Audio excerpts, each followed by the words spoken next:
না, অর্থাৎ 5 ঘন্টা আমাকে শাস্তি ভবনে উনি বসিয়ে রেখেছিলেন শুধুমাত্র এটা দেখাবার জন্য যে উনি মন্ত্রী, উনি কত বড় শাস্তি দিতে পারেন একজন উপাচার্যকে, একজন কুলপতিকে, একজন শিক্ষাবিদকে। তো 21 দিন আমাকে বন্দি করে রেখেছিল। তখন এই আজকের যে শিক্ষামন্ত্রী, যার বিরুদ্ধে এত প্রতিবাদ হচ্ছে, তিনি আমাকে বলেছিলেন ব্যাকডোর ডিপ্লোমেসি করুন। তা আমি আজকে সেই কথাটা ওনার কাছে রাখতে চাইছি। আজকে তো ওনার বিরুদ্ধে প্রতিবাদ হচ্ছে, তা উনি ব্যাকডোর ডিপ্লোমেসি করছেন না কেন? বিশ্বভারতী উপাচার্য থাকাকালীন সঙ্গীত ভবনে একটা পরীক্ষা হবে ধরো আগামীকাল। আজকে রাত্রি 11টার সময় আমাকে এসে বলল প্রশ্নপত্র চুরি হয়ে গেছে। তো আমি কিন্তু যখন বললাম প্রশ্নপত্র চুরি হয়ে গেছে কি করে, কেন হেড অফ দ্য ডিপার্টমেন্টের আলমারির মধ্যে থাকে, আলমারিতে তো হেড অফ দ্য ডিপার্টমেন্ট ছাড়া আর কারো অ্যাক্সেস থাকার কথা নয়, কেন চুরি হয়ে গেল? কিন্তু আমি কিন্তু কোনো জবাব পাইনি, আমাকে পরীক্ষাটা বাতিল করতে হয়েছে। কারণ এই মন্ত্রীর কিছু রেকমেন্ডেশন, অর্থাৎ চাকরি বাকরির ব্যাপারে আমি মানিনি। তা আমি তোমাকে একটা উদাহরণ দিচ্ছি। আমাদের বিশ্ববিদ্যালয়ে হিন্দি বিভাগের একজন অধ্যাপক ছিলেন, তাকে এই মন্ত্রী আমাকে বলেছিলেন তাকে পিভিসি করতে হবে, এবং তার বিরুদ্ধে ভুরি ভুরি দুর্নীতির অভিযোগ আছে। এবং কেনই বা প্রধানমন্ত্রী ওনাকে সরানোর কথা ভাবছেন না? তবে আমার বিরুদ্ধে মোবাইল চুরির কেস আছে, আমার বিরুদ্ধে কারো পকেট থেকে 2500 টাকা চুরি করেছি সেই কেস আছে, কারো সোনার চেইন চুরি করছি সেই কেস আছে। এই মুহূর্তে আমি শুভেন্দু অধিকারী বা তার যে সঙ্গে যারা মন্ত্রী হয়েছেন বা সেই বিজেপির দলকে আমি কোনো মতামত দিতে পারবো না, কারণ সময়টা খুবই অল্প। তবে এর মধ্যে যা কাজ ওরা করেছেন সেই কাজটা কিন্তু সত্যি প্রশংসার যোগ্য। এটা আপনারা দেখছেন দিল্লি মুহুর্মুহু আন্দোলন। কাল নরেন্দ্র মোদী আমাদের প্রধানমন্ত্রীকে মুখ খুলতে দেখা গেছে, এবং সোনম ওয়াংচু যাকে নিয়ে সব থেকে বেশি সরব ছিল সবাই, তাকেও দেখা গেছে তার অনশন ভঙ্গ করেছেন জেপি নাড্ডা। তো এই মুহূর্তে দাঁড়িয়ে যে আন্দোলনের রেস আমরা দেখতে পাচ্ছি, এই যেভাবে আক্রমণ চলছে পুলিশের উপর এবং পুলিশও লাঠিচার্জ করছে, কোন দিকে যাচ্ছে এই আন্দোলনের মোড়, কি হতে চলেছে? আমার সঙ্গে রয়েছেন বিশ্বভারতীর প্রাক্তন ভিসি বিদ্যুৎ চক্রবর্তী, কথা বলার চেষ্টা করব। স্যার, কি বলবেন? প্রথমেই তোমাকে জানাই ধন্যবাদ। আর তোমার ইউটিউব থেকে যারা দেখছেন তাদেরকে জানাই আন্তরিক অভিনন্দন। একটা দারুণ প্রশ্ন তুমি করেছো, যে প্রশ্নের উত্তর এই মুহূর্তে কিন্তু কারো কাছেই নেই।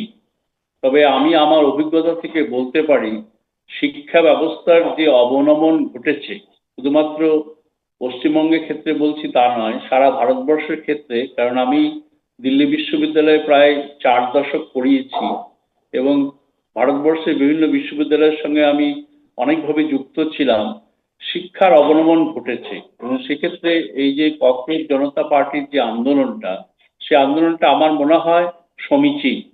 তার কারণ একটা ধাক্কা দরকার ছিল, ধাক্কার মাধ্যমে আমাদের শিক্ষা ব্যবস্থার সঙ্গে যারা যুক্ত, যারা বিশেষভাবে দুর্নীতি পরায়ণ, তাদের বিরুদ্ধে একটা আওয়াজ কিন্তু ওঠানো হয়েছে।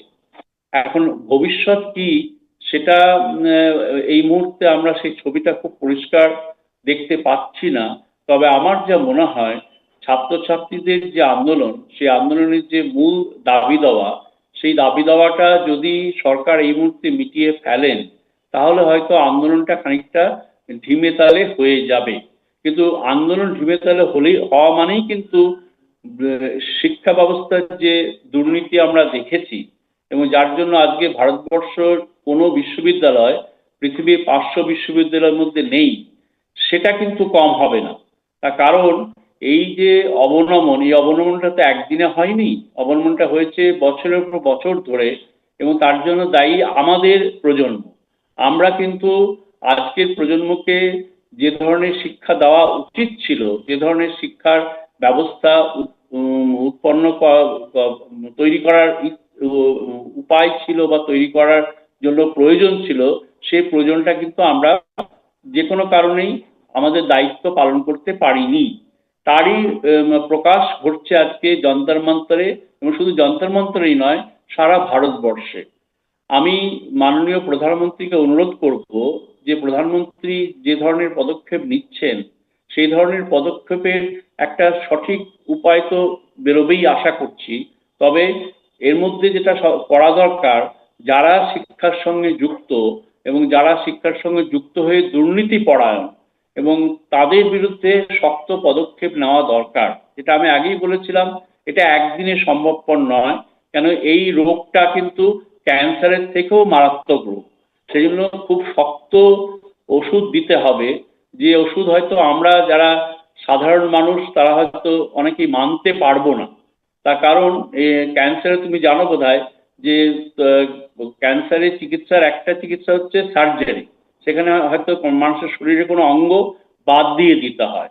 আমার মনে হয় আমাদের সেই সময় এসেছে যখন দুর্নীতি পরায়ণ মানুষগুলো, যাদের নাম আমি করতে পারি, কারণ আমি বিশ্বভারতীতে 5 বছর উপাচার্য ছিলাম, তখন যে ধরনের দুর্নীতি আমি দেখেছি, শুধুমাত্র রাজ্য স্তরের নয় কেন্দ্রীয় স্তরেও দেখেছি, সেই দুর্নীতিকে দূর করা এত সহজ ব্যাপার নয়। তার জন্য আমি সবসময় চাইব বেশ কিছু শক্ত কঠোর পদক্ষেপ নিতে হবে। তাতে হয়তো আমাদের মতন অনেক মানুষ কে চলে যেতে হবে এবং চলে যাওয়া দরকার। তার কারণ আমরা এই প্রজন্মকে ঠকিয়েছি, এবং এই প্রজন্মকে নতুনভাবে নতুন রাস্তা দেখাবার জন্য যে ধরনের পদক্ষেপ নেওয়া দরকার, সেই ধরনের শক্ত কঠোর পদক্ষেপ আমাদের নিতে হবে। এবং তার ফলে হয়তোবা এই যে আজকের দিনে যে ছাত্রছাত্রীরা আন্দোলন করছে, সেই ছাত্রছাত্রীরা কিন্তু আন্দোলন থেকে হয়তো রত হবে, কিন্তু তারাও প্রচেষ্টা করবে যাতে তারা পরবর্তী প্রজন্মকে সেই ধরনের শিক্ষা ব্যবস্থা দিতে পারে যাতে তাদের মধ্যে আর কোনো আপনার কি ক্ষোভ মনে হয় তৈরি না হয়। শিক্ষামন্ত্রীর, আপনার কি মনে হচ্ছে শিক্ষামন্ত্রীর পদত্যাগ করা উচিত? দেখো, শিক্ষামন্ত্রী সম্বন্ধে আমার ব্যক্তিগত অভিজ্ঞতা ভালো নয়, সত্যি কথা বলতে কি, কারণ বিশ্বভারতীতে যারা উপাচার্য হন তারা দিল্লি সরকারের মনোনীত হন, কিন্তু বিশ্বভারতীর ভিতরের যে অবস্থা, আজকের কথা বলছি না, আমি 2018 সালে বিশ্বভারতী উপাচার্য হয়েছিলাম, 2023 সাল পর্যন্ত ছিলাম। তখন এখানে তৃণমূলের গুন্ডাগার্দি চলছিল, তৃণমূলের ঠিক। অপশাসন চলছিল, এবং বীরভূমের বাহুবলীর দাদাগিরি চলছিল। কিন্তু দুঃখের বিষয়, আমাকে তুমি জানো তো 21 দিন আমাকে বন্দি করে রেখেছিল। তখন এই আজকের যে শিক্ষামন্ত্রী, যার বিরুদ্ধে এত প্রতিবাদ হচ্ছে, তিনি আমাকে বলেছিলেন ব্যাকডোর ডিপ্লোমেসি করুন। তা আমি আজকে সেই কথাটা ওনার কাছে রাখতে চাইছি। আজকে তো ওনার বিরুদ্ধে প্রতিবাদ হচ্ছে, তা উনি ব্যাকডোর ডিপ্লোমেসি করছেন না কেন? সেই ব্যাকডোর ডিপ্লোমেসি করার জন্য যা যা পদক্ষেপ নেওয়া দরকার সে পদক্ষেপ নিচ্ছেন না কেন? অর্থাৎ যখন বিপদ তোমার ঘরে এসে বসে, তখন কিন্তু তোমার মধ্যে কিন্তু সেই ধরনের বুদ্ধি কাজ করে না যে বুদ্ধি দিয়ে তুমি অন্যকে পরামর্শ দিতে পারো। সেই জন্য আমার অভিজ্ঞতা খুব তিক্ত এবং আমার অভিজ্ঞতা খুব ভালো নয়। সেই জন্য আমার মনে আপনার হয়, ক্ষেত্রে স্যার একটা জিনিস জানতে চাইবো, আমার দর্শকও জানতে পারবে। আপনি 21 দিন বন্ধ ছিলেন, সেই খবর আমরা দেখেছি। কার্যত অনুব্রত মণ্ডলের চোখে চোখ রেখে আপনি যে লড়াই দিয়েছেন, আপনার নাম বাংলায় অক্ষরে অক্ষরে লেখা থাকবে। কিন্তু একটা জিনিস স্যার আমি জানতে চাইবো, তখন কি শিক্ষামন্ত্রীর সঙ্গে আপনি যোগাযোগ করেছিলেন? কি বিষয়টা হয়েছিল একটু যদি আমাদেরকে বলেন। না, আমি সেটাই তো বললাম যে 21 দিন যখন বন্দি ছিলাম, তখন আজকে যিনি কেন্দ্রীয় শিক্ষামন্ত্রী তার সঙ্গে আমার প্রত্যক্ষভাবে কথা হয়েছে। আজকে যিনি কেন্দ্রীয় সচিব ছিলেন, এই বিনীত যোশী, এর সঙ্গে কথা হয়েছে। কিন্তু এরা সবাই আমাকে বলছিলেন যে ব্যাকডোর ডিপ্লোমেসি করে এদের সঙ্গে আন্ডারস্ট্যান্ডিং করে। আমি বললাম যে ছেলেমেয়েরা অফলাইন ক্লাস করেছে তারা অনলাইন পরীক্ষা দাবি করছে, এটা কি করে মানা যায়? তুমি ক্লাস যেমন অফলাইন করেছো, পরীক্ষা অফলাইন দেবে, তো তখন তো অনলাইন ক্লাস করতে তোমরা চাওনি। তা আমি কিন্তু আমার যে বক্তব্য, সেই বক্তব্যে আমি দাঁড়িয়েছিলাম, এবং তোমরা জানো বোধহয় শেষ পর্যন্ত কলকাতা হাইকোর্টের মাননীয় জজ রাজশেখর মান্থা আমাকে রিলিফ দেন। তিনি তখন অর্ডার দেন যে 50 মিটারের মধ্যে কোনো রকম সমাবেশ করা চলবে না। তবে এই মন্ত্রী কিন্তু আমার বিরুদ্ধে ক্ষুব্ধ, তার একটা বড় কারণ এই মন্ত্রীর কিছু রেকমেন্ডেশন, অর্থাৎ চাকরি বাকরির ব্যাপারে আমি মানিনি। তা আমি তোমাকে একটা উদাহরণ দিচ্ছি। আমাদের বিশ্ববিদ্যালয়ে হিন্দি বিভাগের একজন অধ্যাপক ছিলেন, তাকে এই মন্ত্রী আমাকে বলেছিলেন তাকে পিভিসি করতে হবে, এবং তার বিরুদ্ধে ভুরি ভুরি দুর্নীতির অভিযোগ আছে। এবং শুধু তাই নয়, তাকে হিন্দি বিভাগ থেকে, তিনি হিন্দি বিভাগে পড়াতেন, হিন্দি বিভাগ থেকে উড়িয়া বিভাগে ট্রান্সফার করা হয়েছিল, পানিশমেন্ট ট্রান্সফার। সেই ভদ্রলোককে আমাকে বলেছিলেন পিভিসি করতে, আমি পিভিসি করিনি। তার ফলে আমাকে একদিন উনি ওনার অফিসে ডাকেন, এই মন্ত্রী আজকের যিনি, যার বিরুদ্ধে এত ক্ষোভ হচ্ছে, সেই মন্ত্রী ধর্মেন্দ্র আমাকে প্রধান। অফিসে ডাকেন। 4:30, 4:30, বিকেল 4:30 সময়, রাত্রি 9:30টার সময় ওর পিএস আমাকে বলছে যে মন্ত্রী মশাই ক্লান্ত হয়ে গেছেন, আজকে দেখা করবেন না। অর্থাৎ 5 ঘন্টা আমাকে শাস্ত্রী ভবনে উনি বসিয়ে রেখেছিলেন শুধুমাত্র এটা দেখাবার জন্য যে উনি মন্ত্রী, উনি কত বড় শাস্তি দিতে পারেন একজন উপাচার্যকে, একজন কুলপতিকে, একজন শিক্ষাবিদকে। এখন আমি ব্যক্তিগত জায়গায় আনতে চাইছি না, হয়তো এটাই ওর প্রকৃতি। সেই জন্য আমি জানি না আগামী দিনে কি হবে এবং কেনই বা প্রধানমন্ত্রী ওনাকে সরানোর কথা ভাবছেন না। তবে এটা ঠিক, আমি যে ধরনের ছাত্রদের দেখেছি সে ধরনের ছাত্রদের দেখে আমি এটা বলতে পারি যে এই আন্দোলনের সুরাহা কিন্তু সোনামঞ্চুক অনশন ভঙ্গ করলো মানেই হয়ে গেল তা নয়। এই ধরনের তো আরো বাড়বে এবং এর বিরুদ্ধে অনেকে হয়তো বলছে অনেক রকম শক্তি কাজ করছে, আমি জানি না। সত্যি কথা বলতে আমার কাছে তেমন কোনো প্রমাণ নেই, এটা খানিকটা অপপ্রচারও হতে পারে। আমার মনে হয় যেটা ছাত্রদের জেনুইন ডিমান্ড আছে, ছাত্রদের জেনুইন ক্ষোভ আছে, কোয়েশ্চেন পত্র লিক হয়। আমি তোমাকে একটা উদাহরণ দিচ্ছি, এই উদাহরণটা তোমাদের ইউটিউবে যারা শুনছে তাদের জন্য খুব কাজে লাগবে এবং তাদের মনে খুব ধরবে বলে মনে হয়। বিশ্বভারতী উপাচার্য থাকাকালীন সঙ্গীত ভবনে একটা পরীক্ষা হবে ধরো আগামীকাল। আজকে রাত্রি 11টার সময় আমাকে এসে বলল প্রশ্নপত্র চুরি হয়ে গেছে। তো আমি কিন্তু যখন বললাম প্রশ্নপত্র চুরি হয়ে গেছে কি করে, কারণ হেড অফ দ্য ডিপার্টমেন্টের আলমারির মধ্যে থাকে, আলমারিতে তো হেড অফ দ্য ডিপার্টমেন্ট ছাড়া আর কারো অ্যাক্সেস থাকার কথা নয়, কেন চুরি হয়ে গেল? কিন্তু আমি কিন্তু কোনো জবাব পাইনি, আমাকে পরীক্ষাটা বাতিল করতে হয়েছিল। সুতরাং এই যে চুরি করার যে অভ্যাসটা এবং কোয়েশ্চেন লিকের যে অভ্যাসটা, এটা বোধ হয় আমার মনে হয় অনেক ভারতীয়দের মধ্যে এটা মজ্জাগত। এবং এই ধরনের যে কোয়েশ্চেন লিক এবং তাতে পয়সার ট্রানজাকশন হয়েছে এবং সেখানে পয়সা মানে 1-8 টাকার নয়, কোটি কোটি টাকার পয়সার ট্রানজাকশন হয়েছে, যেটা পুনেতে তোমরা দেখেছো, যেটা বম্বেতে তোমরা দেখেছো। শুধু তাই নয়, এই আন্দোলনের পরও মহারাষ্ট্রে টেট পরীক্ষার প্রশ্নপত্র লিক হয়েছে। এগুলো হয় কি করে? হয় এই কারণে, কারণ এই দুর্নীতিটাকে উপর লেভেল থেকে নিচ পর্যন্ত সবাই এই দুর্নীতির ওপর নির্ভর করে নিজের স্বার্থ গোছাচ্ছে। এর বিরুদ্ধে প্রতিবাদ করার সময় এসেছে এবং আমি আজকে এই ধরনের কথাগুলো খুব তীব্র স্বরে এবং শক্তভাবে বলতে পারছি, তার কারণ আমি নিজে ভুক্তভোগী। আমি দেখেছি যে মানুষ যারা আপনি পরীক্ষার সঙ্গে নিশ্চয়ই যুক্ত। মানে শিক্ষামন্ত্রীর সঙ্গে কথা বলেছেন, আপনি নিজে বিশ্বভারতীর উপাচার্য ছিলেন, আপনাকেও ফেস করতে হয়েছে পার্সোনাল লেভেলে, আপনার উপর অনেক অত্যাচার হয়েছে, সেটা সবাই জানে স্যার। আর আপনি কোর্ট থেকে রিলিফ পেতে হয়েছে আপনাকে, তখন শিক্ষা দপ্তর আপনার ক্ষেত্রেও নীরব ছিল। একদম। শুধু তাই নয় রোজিনা, আজকেও আমার বিরুদ্ধে যে কেসগুলো আছে, যা তোমার ইউটিউবার যারা শুনছে তারা জেনে রাখা দরকার, আমার বিরুদ্ধে মোবাইল চুরির কেস আছে, আমার বিরুদ্ধে কারো পকেট থেকে 2500 টাকা চুরি করেছি সেই কেস আছে, কারো সোনার চেইন চুরি করছি সেই কেস আছে। আমি এই যে অনুব্রত মণ্ডল আজকে বলছে যে মমতা ব্যানার্জি কান দিয়ে দেখেন, এই কথাটা আমি বলেছিলাম বলে এই অনুব্রত মণ্ডলই আমার বিরুদ্ধে কেস করে এফআইআর করেছিল, সেই এফআইআর চলছে আজকে। সুতরাং আমি যতদিন উপাচার্য ছিলাম ততদিন এবং প্রত্যেকটা কেসই কিন্তু এসেছিল উপাচার্য বিশ্বভারতীর বিরুদ্ধে। দুঃখের ব্যাপার আজকে যেহেতু আমি উপাচার্য নেই, সমস্ত কেসগুলো কিন্তু আমাকে পকেটে পয়সা খরচা করে চালাতে হচ্ছে এবং সেখানে কিন্তু আমি কেন্দ্রীয় সরকারকে লিখেছি এবং বিশ্বভারতীকে লিখেছি, কোনো হেলদোল নেই। এবং শুধু তুমি জানো বোধহয় বিশ্বভারতী আমার নভেম্বর মাসের মাইনে মানে স্যালারি সেটা কিন্তু দেয়নি। আমার ট্রান্সপোর্টের যেটা পাওয়া প্রাপ্য, অর্থাৎ বিশ্বভারতী থেকে দিল্লি যাওয়ার যে ট্রান্সপোর্ট খরচা সেটা কিন্তু দেয়নি আজও। এবং আমি কেন্দ্রীয় সরকারকে লিখেছি, এই বিনীত যোশীর সঙ্গে ব্যক্তিগতভাবে কথা বলে লিখেছি, কথা বলেছি ব্যক্তিগতভাবে, কিন্তু এরা কোনো রকম সাহায্য করেনি। অর্থাৎ এরা স্যার আমাকে এই যে, হ্যাঁ আগ্নেয়গিরিতে একদম ফেলে স্যার, দিয়েছিল। এই যে বিনীত যোশী, এই যে সচিব, শিক্ষা সচিবকে কালকে সরানো হয়েছে, ইনার কেমন ব্যবহার দেখতেন? দেখো, ভদ্র, খুব ভদ্র ব্যবহার সামনে, কিন্তু কাজের কাজ কিছু করেননি। কারণ উনি হচ্ছেন, আমি মনে করি, মন্ত্রীর তল্পি বাহক। যখন এই আমাদের বিশ্বভারতীর এই চোটটাকে আমাকে বলল পিভিসি করতে হবে, তখন আমি বিনীত যোশী এবং তখন যে সচিব ছিলেন সঞ্জয় মূর্তি, এদের কাছে গিয়েছিলাম, গিয়ে আমি বলেছিলাম আপনারা একটা উপায় দিন, আপনারা মন্ত্রীকে বোঝান যে এই লোকটা চোর, এই লোকটাকে যদি পিভিসি করা হয় শুধুমাত্র বিশ্বভারতীর দুর্নাম হবে তা নয়, ভারতবর্ষের প্রধানমন্ত্রীর দুর্নাম হবে, কারণ তিনি চ্যান্সেলর।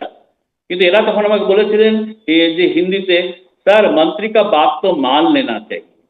মানে আমি মনে করি এই যে আমলা যারা ছিলেন বিনীত যোশী লেভেলের লোকজন, এবং তারপরে সুনীল বামুয়াল বলে একজন অ্যাডিশনাল সেক্রেটারি ছিলেন, বিশ্বজিৎ কুমার ছিলেন ডাইরেক্টর, এরা সব মন্ত্রী তল্পি বাহক। মানে আমাদের সমাজ, দেশের শাসন ব্যবস্থাটা তৈরি হয়েছে এখন, যেটা সবাই কিন্তু মন্ত্রীদের কি করে খুশি করা যায়। মন্ত্রীদের খুশি করলো সঞ্জয় মূর্তি, উনি হয়ে গেলেন 60 বছরের রিটায়ারমেন্টের পরে সিএজি, কন্ট্রোলার অডিটর জেনারেল, মানে 65 বছর পর্যন্ত চাকরি করবেন। অতএব মন্ত্রীদের পদলেহন করলে যে আমলাদের উন্নতি হয়, তার প্রমাণ তুমি পেয়েছো সুপ্রিম কোর্টের চিফ জাস্টিস, তিনি রাজ্যসভার এমপি হয়ে গেলেন। সুপ্রিম কোর্টের চিফ জাস্টিস তিনি কেরলের গভর্নর হয়ে গেলেন। তো এই আমাকে কলকাতা দিল্লি বিশ্ববিদ্যালয় 6 মাস থাকতে দেয়নি আমার বাড়িতে, অথচ আমাদের আগের যে চিফ জাস্টিস যিনি ছিলেন চন্দ্রচূড়, তিনি 6 মাস সরকারি বাড়িতে ছিলেন, তখন কিন্তু কোনো প্রতিবাদ হয়নি। অতএব আমরা যারা সাধারণ মানুষ, যারা সাধারণ শিক্ষাবিদ, যারা ধরো যে কোনো কারণে ভগবানের আশীর্বাদে বলো, তোমাদের সবার দশের আশীর্বাদে উপাচার্য হয়েছিলাম, কিন্তু যে কোনো কারণে কিন্তু আমরা যে বিপদের সম্মুখীন হয়েছিলাম, তখন কিন্তু রাজনৈতিক মতটাই ছিল গুরুত্বপূর্ণ। আমি যেহেতু কোনো দলের হয়ে কাজ করিনি, কোনো দলের হয়ে আমি তল্পিবাহক হইনি, তার জন্য কিন্তু আমাকে সবসময়ই সমালোচনার সম্মুখীন হতে হয়েছে এবং অসুবিধার সম্মুখীন হতে হয়েছে। যেটা তোমাকে বললাম যে 5 ঘন্টা আমাকে শাস্ত্রী ভবনে বসিয়ে রেখেছে এই মন্ত্রী, তা শুধু দেখানোর জন্য যে আমি মন্ত্রী, আমি তোমার থেকে কত বড়, ইত্যাদি ইত্যাদি। তো সেই জন্য বলছি যে দেখো, আজকে ধর্মেন্দ্র প্রধান সম্বন্ধে কোনো ব্যক্তিগত আক্রোশ আমার নেই, তবে এটা ঠিক, যেই চেয়ারে যায় তার কিন্তু পরিবর্তন ঘটে, এটা কিন্তু আমি অনেকের ক্ষেত্রেই দেখছি। সুতরাং সেই জন্য ঠিক এদের এই কাছ থেকে এই আমি এই কিছু আশা অবস্থা করছি না। থেকেই এই অবস্থা থেকে আরেকটা বিষয়, যেই চেয়ারে যাক, শুভেন্দু অধিকারীও মুখ্যমন্ত্রী হয়েছেন স্যার, কি আশা করছেন? দেখো, শুভেন্দু অধিকারী বা শুভেন্দু অধিকারীর সঙ্গে যারা মন্ত্রী হয়েছেন, এটা সবে তো 2-2.5 মাস গেল, এখন খুব অল্প সময়, এর মধ্যে কোনো মতবাদ দেওয়া ঠিক নয়। হ্যাঁ, 1 নম্বর। তবে এটা ঠিক, শুভেন্দু অধিকারী বেশ কিছু উম, উম, সদর্থক পদক্ষেপ নিয়েছে। যেটা ধরো, আমি মনে করি পশ্চিমবঙ্গে যদি আইনের শাসন প্রতিষ্ঠা হয়, চুরি ডাকাতি বন্ধ হয়, গুন্ডাগার্দি বন্ধ হয়, তোলাবাজি বন্ধ হয়, সিন্ডিকেট বন্ধ হয়, তাহলে কিন্তু সমাজ ব্যবস্থাটা অনেকটাই পাল্টে যাবে। আর অনেক জিনিস আছে যেগুলোতে সময় লাগবে, সেই সময়টা আমাদের দিতে হবে। আমি মনে করি অন্তত 1 বছর এই নূতন মন্ত্রিসভাকে লড়াই করতে হবে সমাজ থেকে বোঝার জন্য। সেই জন্য এই মুহূর্তে আমি শুভেন্দু অধিকারী বা তার যে সঙ্গে যারা মন্ত্রী হয়েছেন বা সেই বিজেপির দলকে আমি কোনো মতামত দিতে পারবো না, কারণ সময়টা খুবই অল্প। তবে এর মধ্যে যা কাজ ওরা করেছেন, সেই কাজটা কিন্তু সত্যি প্রশংসার যোগ্য, এটা আমি বলবো। একদম স্যার, একদম সেই স্বাধীন বাংলায় যাকে আমরা বলছি পরিবর্তন হয়েছে, আপনি এসছেন, কি আশা রাখছেন? কলকাতা এসছেন। না দেখো, আমি, আমার একটাই উদ্দেশ্য তোমার মাধ্যমে এই সরকারের কাছে জানানো, যে দেখো আমাদের শিক্ষা ব্যবস্থাটা একদম ধসে পড়েছে, এবং সেই শিক্ষা ব্যবস্থাতে উম, খুব ভালো কিছু কিন্তু আমরা পেতে পারবো না। সেজন্য শিক্ষা ব্যবস্থার খোল নলচে পাল্টে ফেলতে হবে। সেই জন্য কিছু সৎ লোক, কিছু ভালো শিক্ষাবিদ, অর্থাৎ তল্পিবাহক শিক্ষাবিদ, যেটা ধরো আগের সরকারে আমরা দেখেছিলাম, বা তল্পিবাহক বুদ্ধিজীবী, এদের দিয়ে কিন্তু কাজ হবে না, এদেরকে সরাতে হবে। কিন্তু আমি দেখতে পাচ্ছি বেশ কিছু বেনজল কিন্তু ঢুকছে, এবং সেটা কিন্তু যারা সরকারের উচ্চাসনে বসে আছেন তারাও জানেন। তারা হয়তো বলছিল আমাকে যে একটা বড় কারণের জন্য এই জিনিসগুলো করা হচ্ছে, কিন্তু একটা জিনিস ভুলে যাচ্ছে, প্রতিপক্ষ কিন্তু দুর্বল নয়। প্রতিপক্ষের কাছে 15 বছরের শাসন চালানোর অভিজ্ঞতা আছে। প্রতিপক্ষকে কেউ যদি মনে করে যে যেহেতু আমরা এই ইলেকশনে জিতেছি অতএব প্রতিপক্ষ দুর্বল, এটা মনে করা কিন্তু দারুণ ভুল হবে।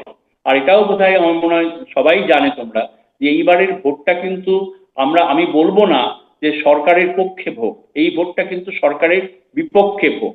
এবং সরকারের পক্ষে মানুষকে আনতে গেলে আরো অনেক কাজ করতে হবে, বিশেষত গ্রাম বাংলায়। গ্রাম বাংলার মানুষ কিন্তু সত্যিই খুবই দুঃখিত এবং খুবই সমস্যায় জর্জরিত।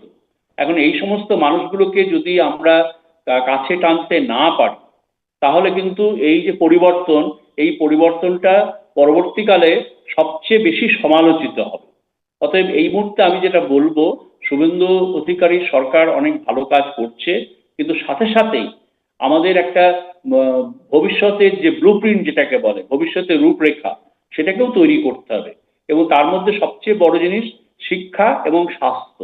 স্বাস্থ্য মানে এই নয়, যেটা আমি দেখলাম স্বাস্থ্যমন্ত্রী অ্যানাউন্স করেছেন, বিভিন্ন গ্রাম বাংলাতে স্বাস্থ্যের ব্যবস্থা করা হবে, চিকিৎসার ব্যবস্থা করা হবে, বিভিন্ন গ্রাম বাংলায় ছোট ছোট চিকিৎসালয় তৈরি হবে, সব বুঝলাম, সব ভালো। কিন্তু মুশকিল হচ্ছে যদি মূলে যদি ঘুম ধরে যায়, মানে দিমক যেটাকে বলে, টার্মাইট ধরে যায়, তাহলে কি আমরা সে জায়গায় পৌঁছতে পারবো? এবং সেখানে কিন্তু দায়ী কারা? তারা হচ্ছে মানুষ। আমার ধারণা সেই সমস্ত মানুষগুলোকে আনতে হবে যে সমস্ত মানুষ এতদিন পর্যন্ত